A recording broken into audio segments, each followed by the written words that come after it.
Welcome to the Real Lost Boss podcast. Hello and welcome to episode 7 of the Real Lost Boss podcast. Out with the old and in with the new. In episode 2, I talked about how your weight loss journey has to be seen as a lifestyle change. You've got to change your lifestyle. The way you've led your lifestyle over the years has meant you've overconsumed calories. That overconsumption of calories has put you at certain times into a calorie surplus, and that has meant excess body fat is now stored in your body. You've got to change that lifestyle. But what have you really got to change? Habits.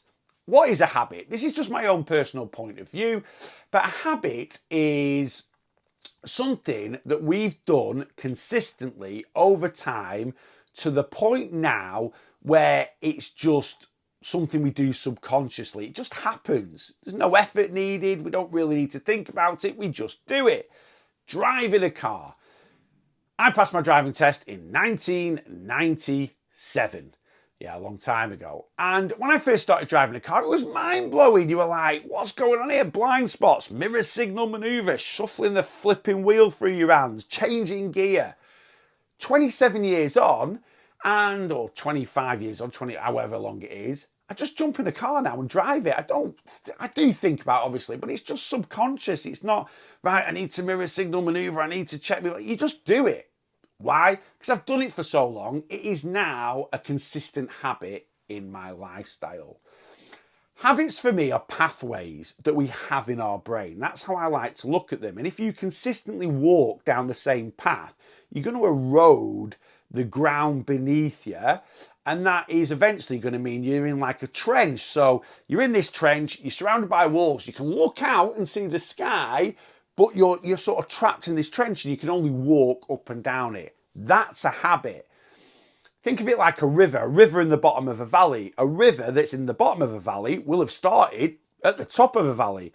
And over thousands, millions of years, it's eroded the landscape away. And now the river sits in the bottom of this valley. And the older the river, the bigger the valley. We've recently been to the States and we saw the Grand Canyon. And it was unbelievable. Huge thing.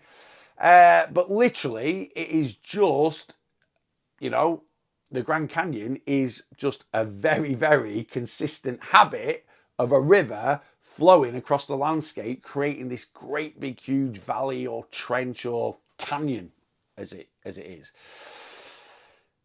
The longer the habit has been in your lifestyle, the bigger the valley, the bigger the trench. That means the harder it's going to be to get out of. But you can get out of it. You can get out of anything. It just might take you a bit longer to climb to the top of the hill, or to scramble out of this trench. And then what we need to do is walk down new pathways. We need to create new trenches that are healthy and that is going to support your weight loss and support you maintaining your weight loss. And I think that's a big thing that we don't really focus on when it comes to weight loss. We just focus on the initial approach to get the weight off.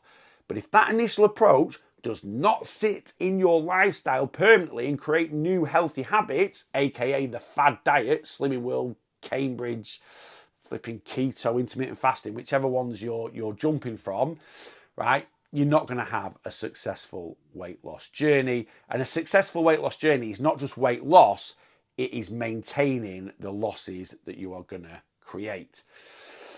Bad habits. What bad habits did I have in my lifestyle? So I started my weight loss journey February 2014, and I had lots of bad habits. And,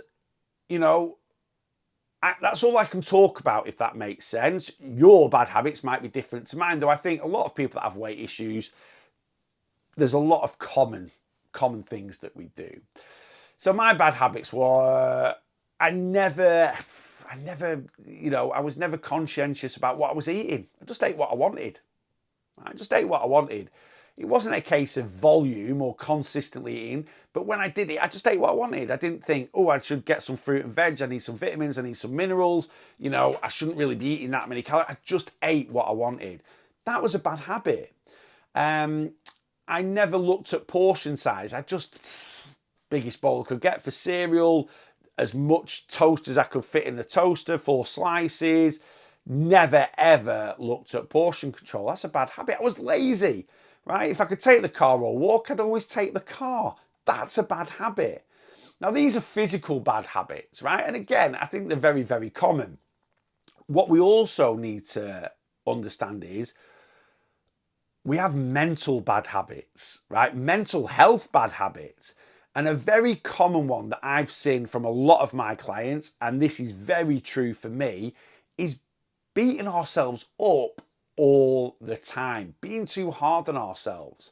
Life's tough enough without us kicking ourselves, but we do it, don't we? We do it. So many people have such a massive lack of self-worth, of self-love.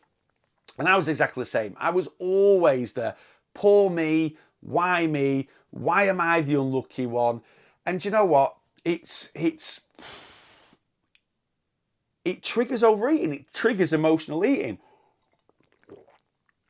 And it's something that needs to change. If you're consistently beating yourself up, kicking yourself while you're down, you are never ever going to have a successful weight loss journey. You're just going to consistently self-sabotage. And like I say, so common with a lot of my clients. We have this little voice in the back of our head that, weight loss is going to make you feel better. It's going to give you more energy. It's going to give you a little spring in your step. It's going to make you feel good about yourself. And if you've got this constant voice going, you don't deserve to feel good about yourself. You don't deserve to get those compliments from people at work. You don't deserve to look good in that top. If this is your constant thought process, that is going to, trigger your emotional eating, and you're going to find it very hard to control your calories. And that is a bad habit. You need to start having some self-worth. You need to start looking in the mirror and telling yourself, you deserve this. You deserve to be happy. You deserve to be healthy. All these things needed to change. And there's lots more. I've only touched on a few of them, but these things needed to change. These were constant old habits, just eating what I wanted, being lazy, consistently beating myself up. And I had to get rid of them. And a lot of, people just use fad diets, right? They use fad diets. And one thing that's different about my coaching style compared to the fad diet is there's two things we have to change when it comes to having a successful weight loss journey. Number one is our approach, yes, but as I've just touched on there, we've got to change what's going on in our mind. We have to. And this is one of my sort of big keys to my success. I really started to look at why I was overweight in the first place. And a lot of people will just say, bad portion control, eat the wrong things, lazy. Yeah, that's the physical side of things.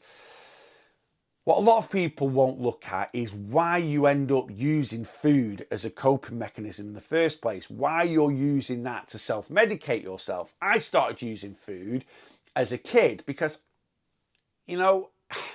I had a good upbringing. I can't say I didn't. But one thing I didn't get a lot of was love from my dad. And it's something I craved. I've talked about this quite a lot on my social media lives. But basically, my dad was adopted. And he felt constantly rejected from his biological parents, and his adoptive parents weren't very nice to him, so he kind of felt rejected from them as well. And my dad had a lot of bad mental health issues, and because of those mental health issues, he found it very, very hard to show love. And it's something I craved. I didn't care about new trainers or, I wanted to spend quality time with my dad, and I never got that. But what did give me quality time was food, right? Whenever I felt rejected from my dad, what didn't reject me was crisps or biscuits. And once you use food as a coping mechanism for one thing, it then just becomes part of your life. Every time you're angry, every time you're sad, we start using food. And before I started my weight loss journey, I really started to kind of justify, digest in my mindset, in me, that it wasn't my fault. Because that's what I did. I blamed myself. I was always a chunky kid. And I just kind of thought it's because, you know, he doesn't show me any attention or any, you know, I don't mean attention, it's quite hard to explain, but any sort of love, or he didn't want to do a lot of things with me because I'm the size I am. So I was always going to be a big kid. But from that, my weight then, you know, really rocketed because I started massively emotionally eating. But yeah, like I said, at the start of my weight loss journey, I really started to digest in my mind. And if I hadn't done that, I don't think I would have had the success. But once I did that, that then allowed me to start, it's not my fault, it's not me, and to stop blaming myself for things. And that then changed the mental part of my mindset to, you know, the negative, sorry, part of my mindset to a more positive one, right? And I did actually realize, you know, I do deserve happiness. I do deserve to love myself. I do deserve to look good in that t-shirt. I do deserve to have a little spring in my step. And I don't think, like I say, if I'd done that, I don't think I would have had the journey that I've had. But I did that, and I've always been very, very conscious now. I am very much, if you're not watching this on video, but I'm very much, I'm holding a glass of water here, and I'm very much, the glass is half full, not half empty. And that's the way I've kind of lived my life since 2014, and that has been fantastic. And that is something that I still have in my lifestyle now. So I started changing my mindset in 2014 to being a more positive one. I am still a really positive person now. The physical habits, when I started my weight loss journey in 2014, I wanted to do it totally different. I wanted to do it totally different to any way that I tried to lose weight in the past. So I went down the calorie route and I read nutritional labels. Now, nowadays, it just gives the recommended calories for an adult to be politically correct. But in 2014, it differentiated males and females. And it said the average male should eat 2,000 to 2,500 calories a day. I'm not the average male. I'm 37 stone. I'm 6'5", so I ate 2,500 calories a day. I also introduced 2 or 3 treat nights a week where I still ate my 2,500 calories during the day, but at night time I gave myself another pot, like another 5, 6, 700 calories. I didn't really think about the amount, but for example, Fridays, because I didn't want to feel like I was missing out on a bit of a social life, Fridays I ate 2,500 calories a day, but I also went to the pub at night time and had 4 pints of Coors Light and maybe a bag of pork scratchings. So on top of my 2,500 calories, I had another 800 calories, right? And that stopped me feeling overly restricted. But what that allowed me to do was then consistently be more conscientious about what I ate, have more calorie control or food control. I also broke those calories down into giving myself a certain amount for breakfast, lunch, dinner, and snacks. I still do that now. So I started doing that in 2014. I'm 9.5 years into my weight loss journey. I started February 2014. This is now August 2023. I still do that.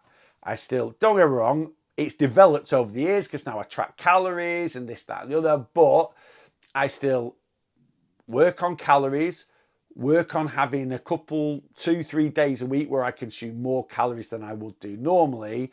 And that is just a healthy habit that I've built into my lifestyle. In terms of movement, I started going for everyday walks when I started my weight loss journey. Now, my mobility at the start of my journey was shot, right? I had days where I struggled to get out of bed. But at the start of my journey, I live in a village and there's 3 benches in my village. And now I can walk from bench to bench to bench in about a minute, maybe a minute and a half. So this whole circuit now would take me 5 minutes. And I'm actually going to record it for social media, the circuit that I did when I started. But when I started my weight loss journey, 37 stone, couldn't really move much. I dragged myself to the first bench. It took me however long, I don't know, 4 or 5 minutes. You know, I didn't walk massively slower than I do now, I suppose. But let's say instead of a minute and a half, it took me 5 minutes. But when I got to the bench, I had to have a rest. When I was rested, I get up and walk to the next bench, rest again, walk to the third bench, rest again, and then walk home. The whole circuit probably took me half an hour or so. So now it takes me 5 minutes, then it took me over 30 minutes. But I was consistent with it. I always thought my mobility issues was down to my obesity. Don't get me wrong, being 37 stone didn't help. But 2 to 3 years before starting my weight loss journey, I went really sedentary. I'd always been quite sedentary, but I went really sedentary. And being really sedentary, if you don't use it, you lose it. And my legs just kind of gave up. So it hurt at the start, it was tough, but I gritted my teeth and I did it. And the more consistent I was with doing these daily walks, the easier it got. As it got easier, I started doing 2 a day. That hasn't changed. I still now go for 2 daily walks. Now it's with the dog, but I started doing that probably a couple of months into my weight loss journey, well over 30 stone, going for 2 specific walks a day. Even just for 10 minutes at a time. It didn't really matter the time. It was just the habit of going twice a day. And now, 9.5 years in, I do the same. Every day around about 1 o'clock in the afternoon, and depending on the time of year, either just before or just after tea, I take the dog out. A consistent new habit. Exercise. 2 months into my weight loss journey, I joined the Kirkham YMCA gym and I went twice a week. I used to go Tuesdays and Thursday mornings, first thing, as soon as they opened, because it was dead and I was very self-conscious about going. Now, exercise is not the be-all and end-all, and I learned that in 2016. I always thought it was at the start of my journey. In 2016, I went for skin removal on my chest and I couldn't go to the gym for about, I don't know, maybe a month or so, 6 weeks. And I panicked all the way through. I'm gaining all my weight back. I'm not exercising. I went back to the gym. Yeah, I think about after 6 weeks of having my skin removal on my chest, jumped on the scales, boom. I'd not lost any weight. I'd not gained any weight. And my movement had been really, really low, right? In fact, actually, looking back, I think I'd lost about 2 or 3 pounds. But the skin removal on my chest was about 2 or 3 pounds. So I think I sort of said, you know, the weight loss was from the skin removal. But anyway, I hadn't gained any weight, right? And in my mindset, I was like, right, well, maybe exercise isn't the be all and end all, because if I look back over the last 6 weeks, I've not really moved that much either. And my eating's not been the best because I've been more concentrating on recovery than actual weight loss. But anyway, I started going twice a week to the gym. After about 4 months, I left, maybe 3 months, I left the YMCA in Kirkham and joined Ribby Hall Village. I've been going there ever since. And I've consistently exercised. I set myself, when I joined Ribby Hall, I said I'm going to go 3 times a week. That's still my target now. I actually go 5 times a week now. Why do I go 5 times a week? Not for weight loss, because exercise is essential for our physical and mental health. And it has been the biggest thing for getting off my antidepressants, not having low mood, has been doing regular exercise. And if I don't do any exercise, like when I went through that period of recovering from skin removal, it really affects what's going on upstairs. And exercise is so important. Whether you're trying to lose weight or not, everyone should do a little bit of exercise. And it's been a constant in my life. And now it's just a habit. I don't even think, I go to the gym Monday to Friday. I look at my diary, I fit it into my time slots that I've got, and I just go. I don't think about it. You know, I'm not saying every day I'm motivated to go, but it's not a massive chore. It's not something that I really have to drag myself there day in, day out. It's just a habit that I have. Taking the dog out for a walk, going to the gym, doing regular exercise, you know, being more responsible with my calories and looking at my daily calorie allowance, looking at my weekly calorie allowance, having higher days, lower days. They're just healthy habits. At the start of my journey, it was a little bit, not a drag, but it was something that I had to put effort in to do all these things. 9.5 years in, being consistent, it's just self-conscious, it's just subconscious now. It's just something that I do on a day-to-day basis. And you will be no different if you put the effort in. The more consistent you are with changing these habits and building in the new healthy habits, the better your weight loss journey is going to be, and the bigger chance you're going to have of not only losing the weight and maintaining the weight loss. I can sit here now and say, I'll never go back to being 37 stone Neil. The habits that were in 37 stone Neil's life, they're distant memories now. I can't really remember that lifestyle. I can't remember the way I used to live. I still can't believe that was the way I lived, if that kind of makes sense.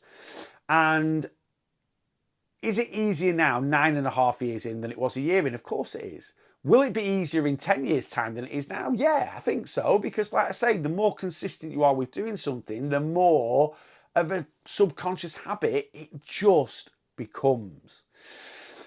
So, if you want to have a successful weight loss journey, you've got to break those habits. And it does take a good bit of effort at the beginning to climb out of that trench and start walking new paths. And walking new paths for a long enough period of time so they become new subconscious habits. But you've got to do it. And this is where a lot of fad diets fail because, 3 months into Slimming World, you quit. 3 months into not eating carbs, you quit. 3 months into starving yourself on Cambridge plan, you quit. You're never ever going to stick to a fad diet long enough to erase the old habits and create these new ones. But if you find a healthy and sustainable way to lose weight, you've got a great chance. You really, really have. So out with the old habits, and you have got to consistently and constantly work on creating these new habits, especially at the start of your journey. If you are struggling, if you feel you need some extra help, it's what I do. I am an online weight loss coach. Head to my website, thereallossboss.net, and you can get all the details of my Boss Your Weight Loss community or the Boss Your Weight Loss one-to-one plan. And through my coaching, I aim to help and guide and teach you these new healthy habits that needs to be a constant in your lifestyle. Hope you've enjoyed this podcast. As always, whichever format you're watching it on, please, if you can give it a like, a little comment, it'd be great. Let me know what you think. Also, if you could follow or subscribe again to whichever format you are watching it on, that would be absolutely amazing. And until next time, guys, make sure you're bossing your weight loss.